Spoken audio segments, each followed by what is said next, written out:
Richard, a cashier, faced the bitter reality of losing his job for a simple act of kindness, giving free diapers to a struggling young mother. Just as his life felt shattered and hope fading, something unexpected happened. In the distance, the sound of propellers filled the air and a helicopter landed slowly nearby. From inside, someone stepped out, someone who might change Richard's life more than he ever imagined. Hello, everyone. Welcome to Stories to Heal. Today I am happy to share a new story with you. Don't forget to subscribe and watch to the end. Richard, a cashier at a simple convenience store. Richard is not a rich man, but he has a big heart. Every day he meets different customers, but one day someone really touches his heart. That morning, Richard was doing his job as usual when a young girl came into the store. Her clothes were ragged, her pants were torn in several places, and she had a small baby in her arms crying nonstop. The girl's face looked exhausted, and her eyes were full of fear. She walked to the baby aisle and grabbed a pack of diapers and a few bottles of formula. When she reached the checkout counter, Richard smiled warmly and began to scan her items. "That's a total of $29.99, miss," he said kindly as he handed her the receipt. She bit her lip nervously, then reached into her pocket and pulled out a bill that clearly wasn't enough to cover all the items she'd selected.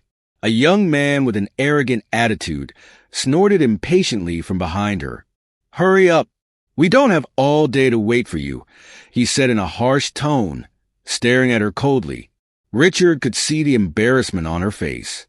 Reluctantly, he grabbed the diapers and pushed them to the other side of the counter. "I don't need these," he said quietly. Richard's heart sank. He knew she did, but as a mere cashier, he couldn't just give her the items without paying for them. But then he remembered someone, Rosie, his sister, who had also been a young mother who had been abandoned by her boyfriend and ended up dying in a tragic accident. His mind was filled with painful memories, a lingering sense of guilt.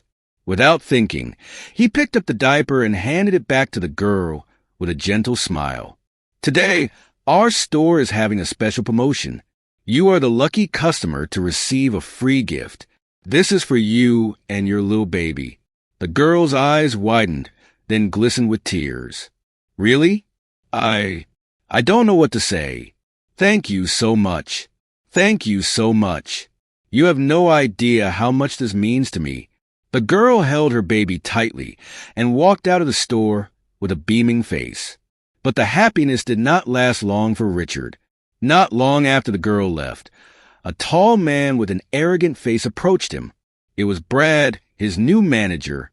"Richard, can I talk to you for a minute?" Brad said coldly. Richard nodded and followed Brad into the back room. "I just saw the surveillance footage. You gave away free stuff without permission. I was just helping out a mother in need. It was just a pack of diapers, Brad. I don't care. Rules are rules. You're fired," Brad said mercilessly. Richard swallowed. He had just lost his job over a small act of kindness. Richard returned to his small apartment with a heavy heart. He plopped down on his bed and stared at the ceiling in despair. Christmas was approaching, and he had promised his family that he would return home with a present for his nephew, Robbie. But now, with his job gone and the rent looming, he wasn't sure he'd even make it home. He thought of his sister, Rosie. If only he could go back in time and help her, maybe Rosie would still be alive today. He closed his eyes and let the tears fall slowly. But his sadness was interrupted by a roar from outside his window. "Helicopters again," he muttered angrily. His apartment was right next to a hotel with a helipad, so the sound of helicopters often disturbed his peace. But this time there was something different. Peering through the curtains of his small but neat apartment window, Richard saw something unusual happening in the courtyard of the building. A shiny black helicopter landed gracefully on the tarmac, the strong wind from its propellers blowing dust and dry leaves in all directions. From inside, an elegant woman stepped out confidently. She wore a black suit that fit her body, making her look expensive and noble, and a pair of sunglasses that emphasized her authority. The woman walked with steady steps toward a man in formal attire who had been waiting for her near the helicopter. They chatted briefly, and suddenly the man raised his hand and pointed directly at Richard's apartment. Richard's heart instantly quickened. A strange feeling spread through him, a mixture of curiosity and fear. What was going on? Why did the woman seem to be interested in his apartment? Before his mind had time to find answers to the questions spinning in his head, the sound of his apartment doorbell broke the silence. His fingers trembled slightly as he walked to the door and slowly opened it. How surprised he was to see the woman who had just stepped off the helicopter standing in front of him. "Are you Richard Anderson?" the woman asked. Richard swallowed, feeling even more confused. "Yes, I'm Richard. How can I help you?" he asked, trying to make sense of the situation that had suddenly unfolded before him. The woman nodded slightly before introducing herself. "My name is Elizabeth Hamilton.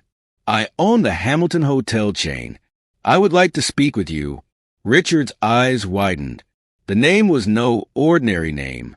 Elizabeth Hamilton was a renowned businesswoman, the owner of more than 50 luxury hotels in various parts of the world. He could hardly believe that a woman of such wealth and influence was standing outside his modest apartment. Elizabeth seemed to notice Richard's surprise, but she did not wait any longer. "May I come in?" she asked politely but still confidently. Richard nodded his head, still half dazed. "Of course, please come in," he said as he stepped aside to make way for his guest. They walked into the living room. Richard felt a little uncomfortable sitting across from the elegant woman.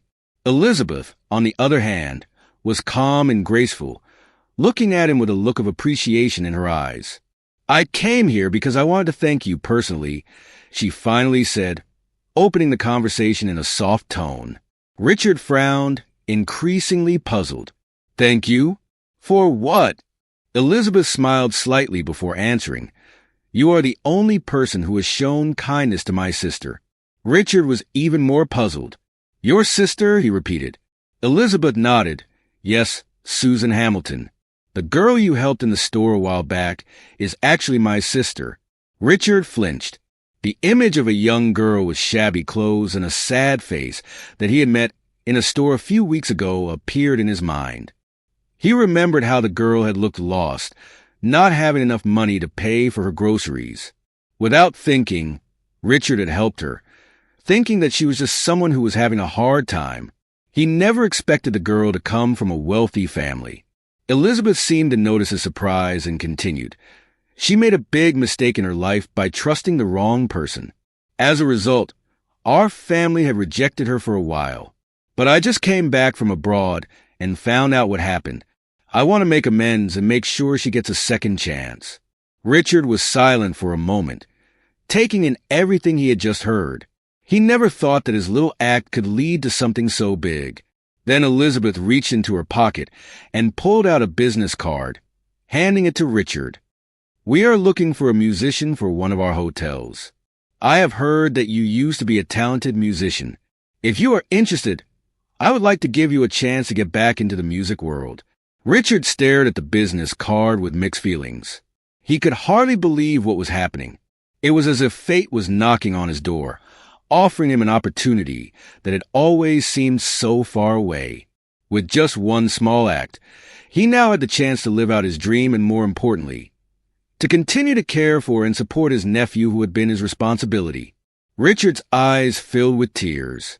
His mother's words echoed in his mind, words he had always believed in as a child. "Do good and good will come to you." That day, Richard realized how true those words were. Like this story? Click like and subscribe for more stories, and share your thoughts with a single word in the comment section.